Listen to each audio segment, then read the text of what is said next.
The Senate adopts in the plenary today a resolution strongly condemning the continued harassment of Filipino fishermen and the persistent incursions in the West Philippine Sea by the Chinese Coast Guard and militia vessels.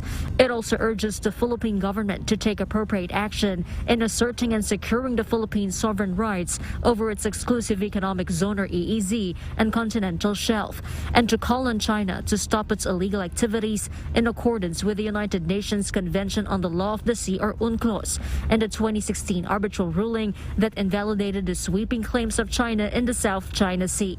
The first version of the resolution, which seeks to elevate the WPS issue to the United Nations General Assembly or UNGA, was removed in the title but was included in the courses of action that were recommended by lawmakers to the Philippine government in asserting the country's sovereign rights. Yesterday, a caucus was held between Senators and Foreign Affairs Secretary Enrique Manalo, National Security Advisor Eduardo Año, and Armed Forces of the Philippines Chief of Staff General Romeo Browner.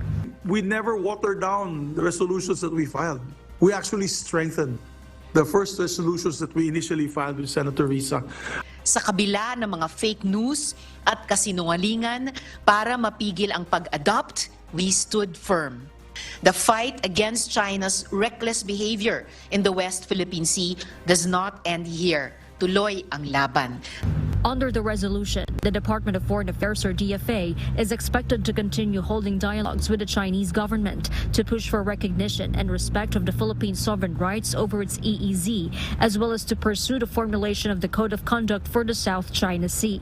However, should China continue to ignore such efforts and the harassment persists, the DFA is urged to bring to the international attention China's harassment of Filipino fishermen in the Philippine EEZ and its continued violation of the Hague ruling and the UNCLOS, utilize international fora to rally multilateral support for the enforcement of the Hague ruling and raise awareness on the real situation in the West Philippine Sea, engage like-minded countries and various international organizations and meetings to call on China to respect the Hague ruling and the UNCLOS, file a resolution before the UNGA to call on China to stop its activities that harass Philippine vessels and violate the Philippines' established rights in the West Philippine Sea, and pursue other diplomatic modes as deemed appropriate and necessary.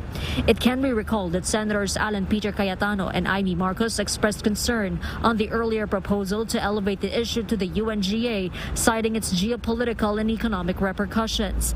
Cayetano now agrees with the resolution, saying that it is not a watered-down version but much stronger proposal that provides leeway for the executive department in addressing the issue. Harleen Delgado, UNTV News and Rescue. We serve the people. We give glory to God.